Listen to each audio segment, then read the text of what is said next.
Skalicu som spoznal, keď som spoznal svoju manželku a jej rodinu, ktorí mi ju ukázali. Skalica sa mi veľmi páčila, je to krásne mesto. Obdivoval som ju zvonka, nezaujate i ako profesionál. V tom čase som už dlhé roky pracoval v samospráve v Bratislave, kde som získal cenné skúsenosti z územného a strategického plánovania. Neskôr som sa presťahoval natrvalo do Skalice.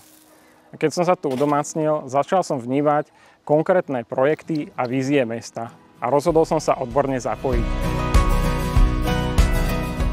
Chcem pomôcť Skalici komunikovať a rozvíjať sa.